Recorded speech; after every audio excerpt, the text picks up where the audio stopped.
let's go. Hello. Once again, we've got Terrance Williams II and Jace Howard from the University of Michigan. We'll have microphones coming around. Please provide your name and media affiliation each time you ask a question during the press conference.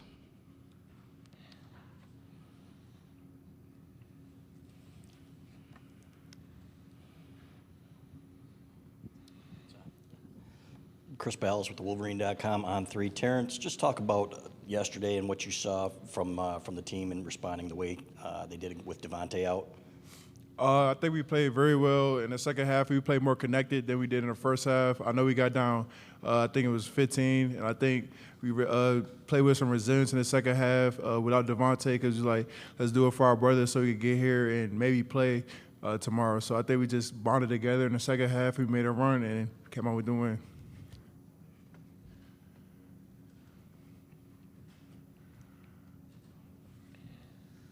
Alejandro Zuniga, 24/7 Sports. For both of you, can you describe the emotion of getting Devontae back in practice today? Well, it was great. Obviously, to see a familiar face, somebody who we've been in the trenches with all season. Just to see that he was healthy again because we know he was in the concussion protocol, and it's not easy for a lot of guys, me speaking inexperienced. So it was just great to see him back. It felt like we were a full team again, and just made us ready for tomorrow even more.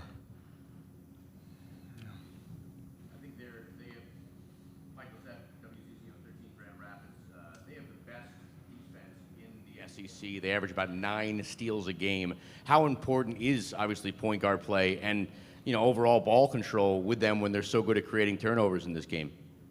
Yeah, like you just said, they definitely create a lot of turnovers, but we just can't give them extra possessions, and we just can't always come out offensive situation without getting a shot up. We're gonna make mistakes, turnovers are gonna happen, but when mistakes add up and on, that's when the problems occur. And so we can't have that, and add another ball handler with DJ would definitely help that.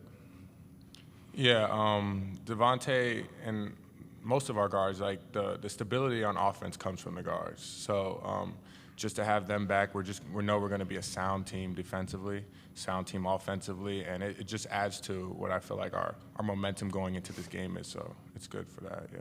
With that said, as a follow-up, how crucial it is to get that point guard back with veteran experience as opposed to as good of a job he did yesterday. Frankie, even just throwing it on a freshman like that with that defense. I just think it adds more to our arsenal. Obviously, Frankie had a great game yesterday. He really stepped up for his big, and I know that's going to carry over into not just tomorrow, but for hopefully the rest of this run and until next season. So I just think now having more options as a team is just going to make us more dangerous in this month.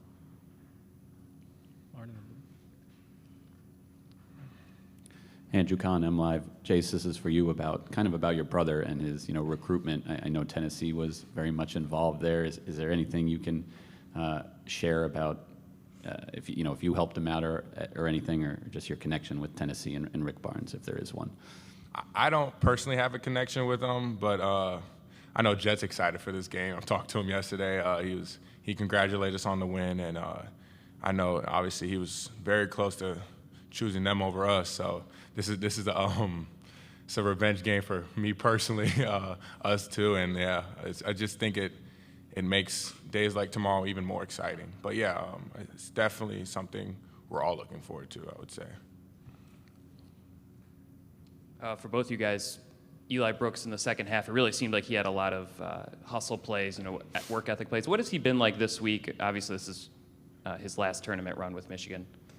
He's been locked in. He's been here for 5 years, and that's not his first March Madness. He knows what it takes to get farther and farther. I know he's been in the championship game. He's been in Final Four, so he knows what it takes, and we're going to follow his lead. Yeah, he's definitely the head of our snake, I would say. He's like, I know the coaches said this, he's like an extended coach on the floor. So him being somebody that's been through this and he's been where we want to go as a team, it just makes it easiest for us to lean on him because he's like a blueprint. We use him in practice, we use him in the games, and he's always somebody that you could talk to when you have a question or just want to better your basketball mind. So it's great to have him, and it's going to be fun for sure.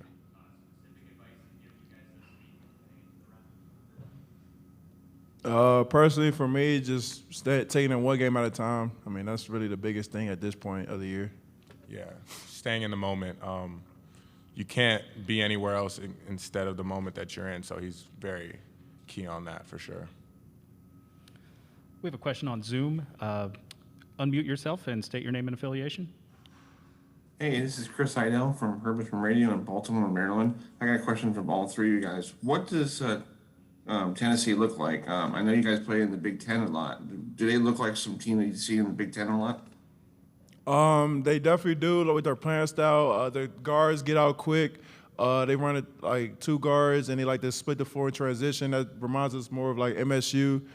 They run too big sometimes. That reminds us of Arizona, even though they're not in the Big Ten that we played against in Las Vegas. So we've seen a playing style many of times. We just got to stick to our habits and defend and do what we are taught, and I think we can win. Yeah, especially number 25. We related him a lot to Sasha Stefanovic on Purdue, being somebody that doesn't stop moving without the ball, like Steph Curry, and making it a priority to stop him and locate him in transition, because they're a great transition team as well. Like T said, they remind us a lot of MSU in that way, how they get the ball and just go, catches it at three-point line extended, and it's important for us to locate everybody in transition, locate their shooters, because that's a big part of their game plan and their DNA. So that's going to be key for us tomorrow. I know both in games and from a game-to-game basis, consistency has been an issue with this team. In your opinion, how close are you guys to figuring out how to play a full game and how to play a run of games, good games in a row?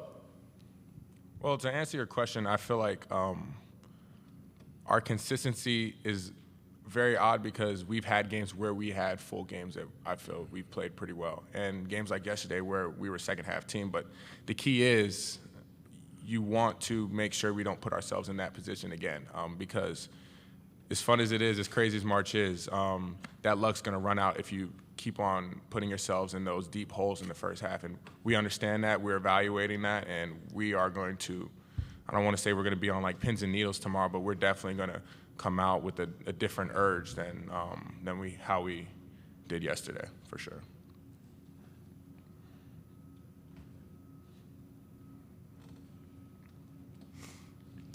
Terrance, Phil Martelli likened Hunter Dickinson to a WWE villain on the court.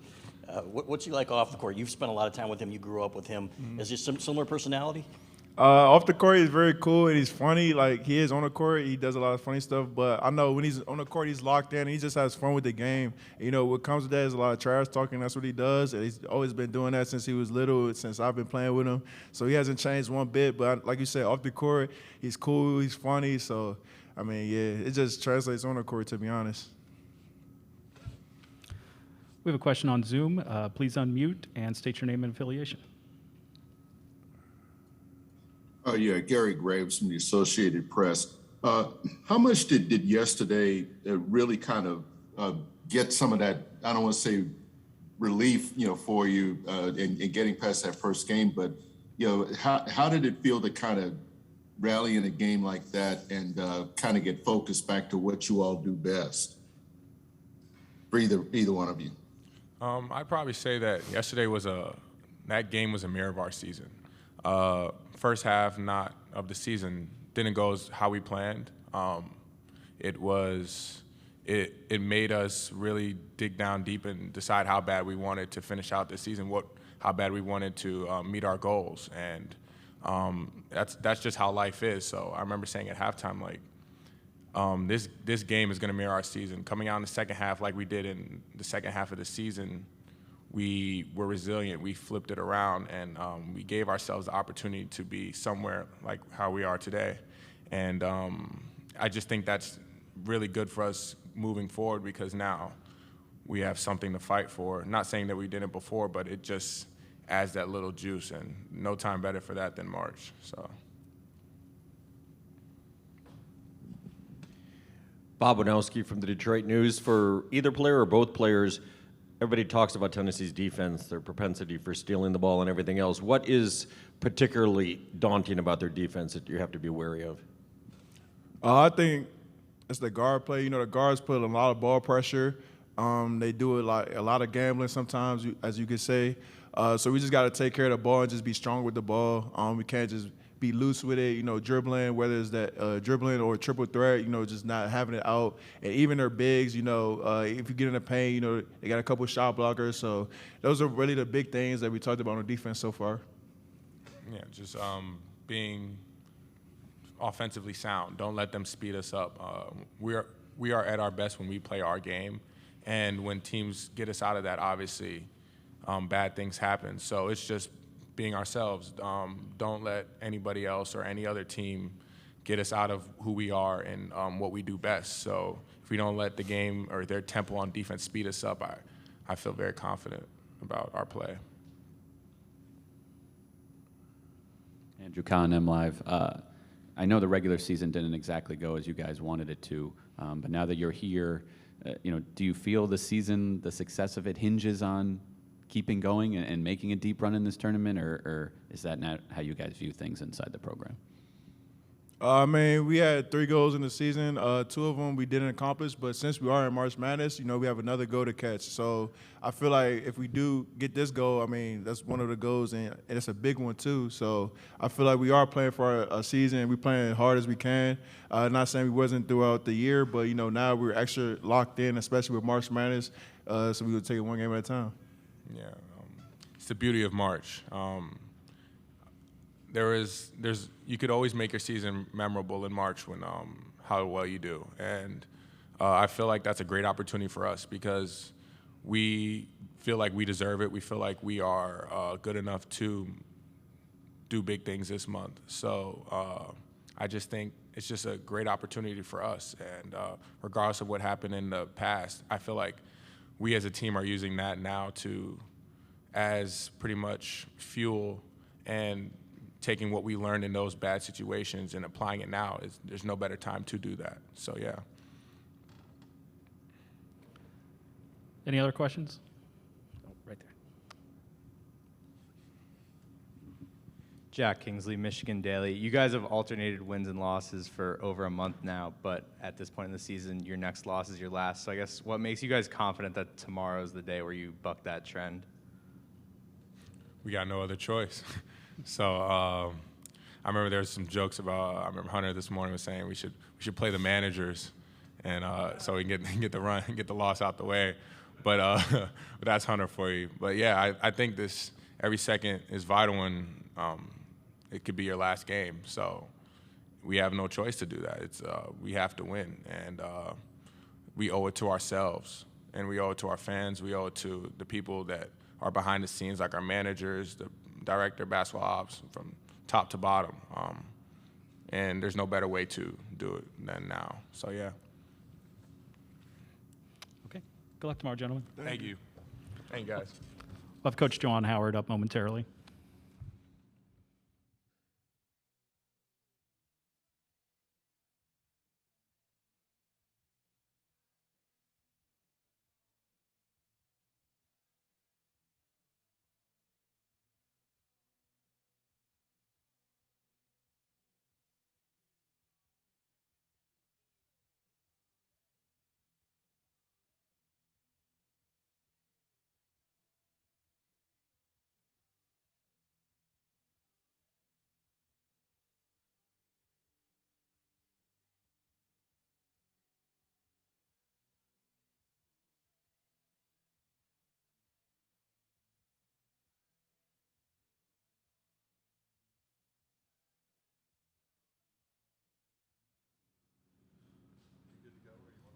We're good.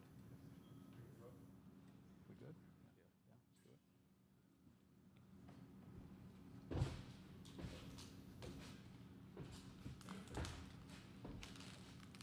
Got your best seat in the house. All right.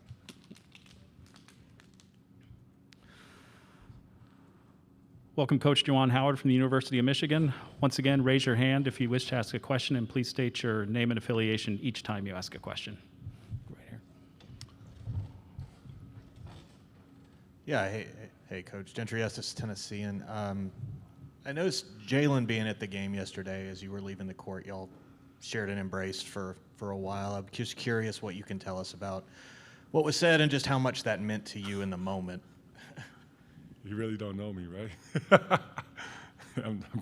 The guys that are from Ann Arbor, the media, they know I don't really share anything personal.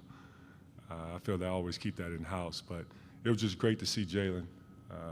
He surprised me. I didn't know he was going to be here, but it's nothing like having family in the building supporting you.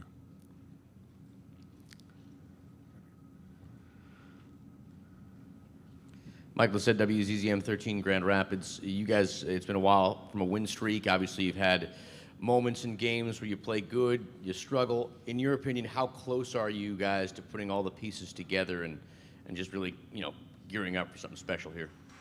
Well, we understand we're going to be playing a really good team tomorrow. This team is, they have size, and they have shooting, they have great coaching, experienced coaching.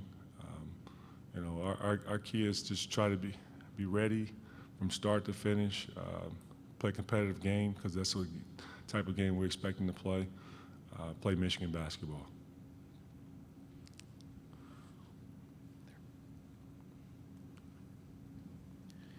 Juwan, Bob Wanowski, Detroit News over here. It seems like Devontae Jones is ready to come back. Is that true? And would you go straight into the starting lineup? Well, Devontae was present today for our morning practice, and he got out there and got a little lather, and it's a game time decision. So I will be on my knees praying tonight. Hopefully he'll be ready to go for tomorrow because we're going to need all hands on deck. We're going to go Zoom next for a question. Please unmute yourself and state your name and affiliation. Hey, Coach Howard. This is Chris Idell from Herman Radio in Baltimore. Congratulations on the win yesterday. What does Tennessee look like in the and I know you guys played in the Big Ten. Do they look a little bit different that you've seen during the season, or what have you seen over your years of coaching? Can you repeat the last part of your question? I'm sorry. About Tennessee, what do they look like? In your preparation, throughout your whole career, coaching at Michigan. Well, they're a very good team. What I've seen is that I mentioned it earlier. They have great size, good inside play, rim protectors. They also have shooting. They're all over the floor from the perimeter, whether they're a primary ball handler or from Chandler or Ziegler, or they also have shooting from their wings. And they're a complete team.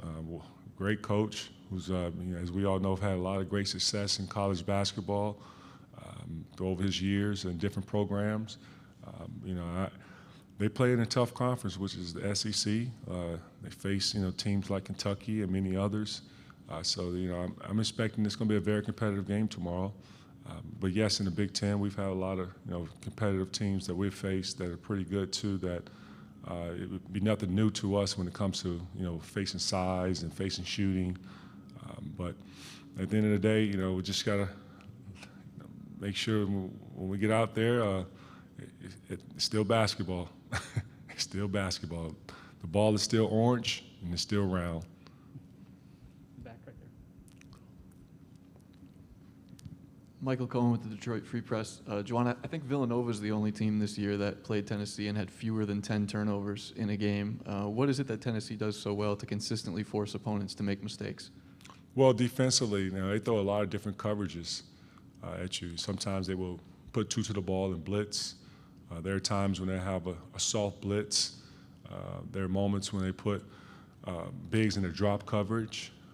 They also have switch, 1 through 5, depending on certain lineups that they have in there. I've also saw some zone that they've played. So, with those different type of coverages, at times it can, of course, either speed you up. It will cause confusion out there on the floor. It somewhat get you out of some of the timing of your set, some of the scoring opportunities that you want to, score, whether it's inside or outside. But the key with us, we just can't overthink it. Just be patient, make simple plays, and not try to make the home run plays. Up front, right here. Grant Raymond, 247 Sports. Tennessee recruited Jet pretty hard. Jace said a few minutes ago that he thought Jet came pretty close to picking them. What's it like as a parent going through that process in your position as a coach with other big-time programs coming after your school kids? Yeah, my wife and it was more like the lead on the recruiting process, and she also was there to help during the official visit. And, I remember I couldn't go because, we had an official visit lined up as well and a very important one that came out to visit Michigan. And I was a little disappointed because I wanted to hear the recruiting process, even though I had some opportunities to speak with their staff and the assistant coach and head coach. But having your son, who now you got to go through a little recruiting war with one of the top programs in the SEC and Michigan being Michigan, and I couldn't come there as arrogant and saying that, hey, this is family got to stick with family. I still wanted my son to be able to choose his school that he felt was best for his college future, because I've already had mine, and it's about him, and I wanted him to enjoy the recruiting experience because he deserved it. He earned that right, and Tennessee being a great program, and I left impressed with them too. But my wife was too damn happy about Tennessee, and Jet was excited about the program and what they had to offer for his development, and he was truly impressed with Coach. So Barnes, I'm speaking of. So with that, it really came close. He was leaning towards Tennessee. And now you look at it, it's like full circle. Here we are now in the NCAA tournament. We're facing each other in the second round.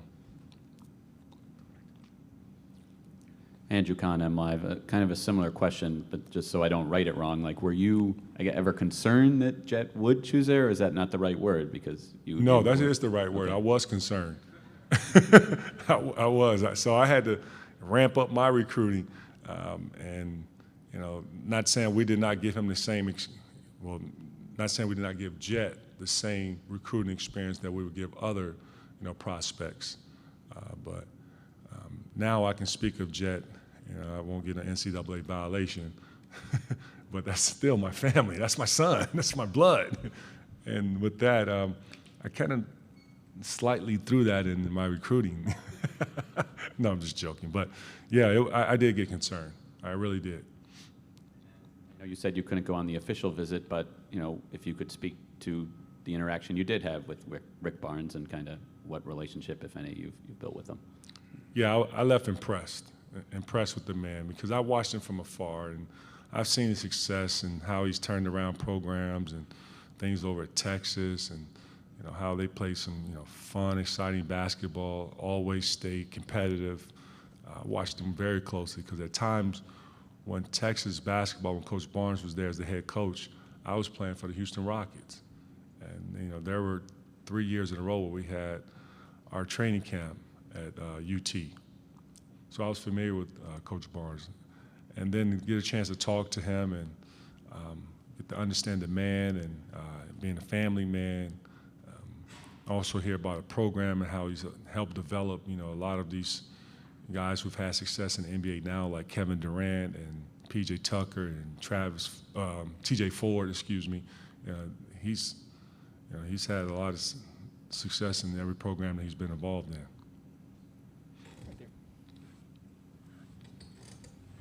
Hey, Coach, Trey Wallace with Outkick. You talked about Kennedy Chandler earlier. What have you seen from his tape, even maybe going back to a recruiting process and looking at tape, and then what he's been able to do this season as it's grown over the course of the last 3 months?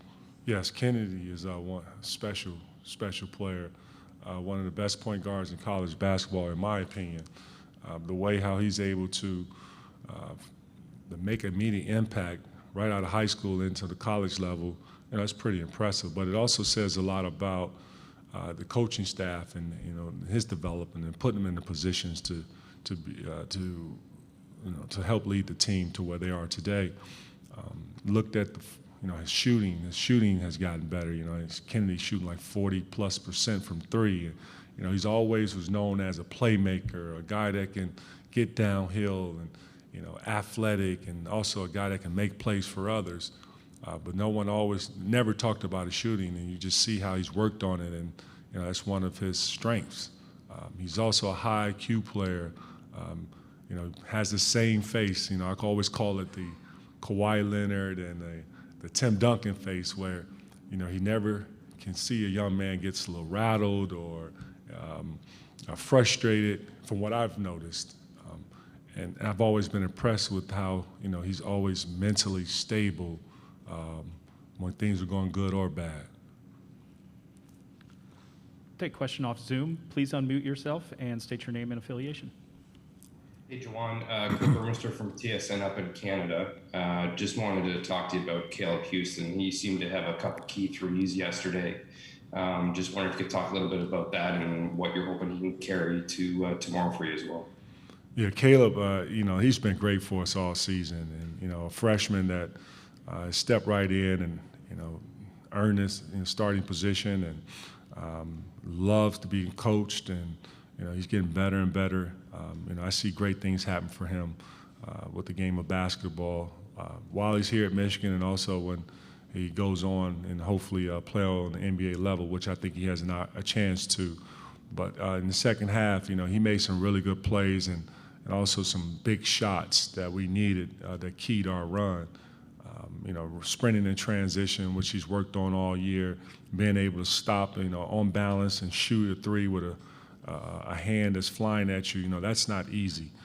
Also coming off a dribble handoff and stopping on a dime, and then, being able to get downhill, and being able to, grow in that area, but wanting to grow in that area. Defensively, he's been improving. He's also has done a really good job of, with his length, of being able to get rebounds for us with his size and toughness. So we're going to need it. We're going to need everything. We're going to need everyone. We're going to need Caleb on Friday, but I know he's looking forward to the big day.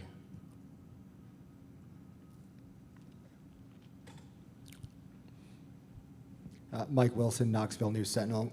When you're looking at Santiago Vescovi on film, what makes him so difficult to guard before he even gets a shot off in terms of the way he moves and gets around the court? Well, you said it. He moves great without the basketball. His feet is always moving. Kind of reminds me of a guy like J.J. Redick. Also, Duncan Robinson. Who other? Klay Thompson, Ray Allen, Reggie Miller. That's pretty special, because the guy, obviously he has to have great conditioning, and you can see that he worked on it.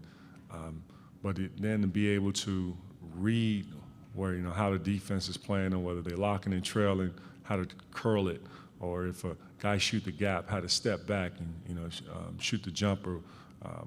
Then also being able to make a pass and then go back and follow it by setting up your defense by getting them off your body. That's elite level, but it also says a lot about that he's a high IQ player that knows how to play basketball, and I've been impressed by watching him on film. He's a tough guard.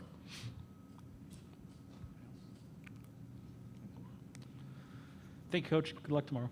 Thank you. Appreciate it. Couple of announcements. As a reminder, the locker rooms are closed to all media members after each game. If you wish to interview a student athlete or coach not brought to the press conference, please contact that school's communications director to arrange a phone or video interview. A recording of this press conference will be available in the NCAA Digital Media Hub at www.ncaa.veritone.com. Transcripts are provided by ASAP and will be posted shortly. Thank you for joining us.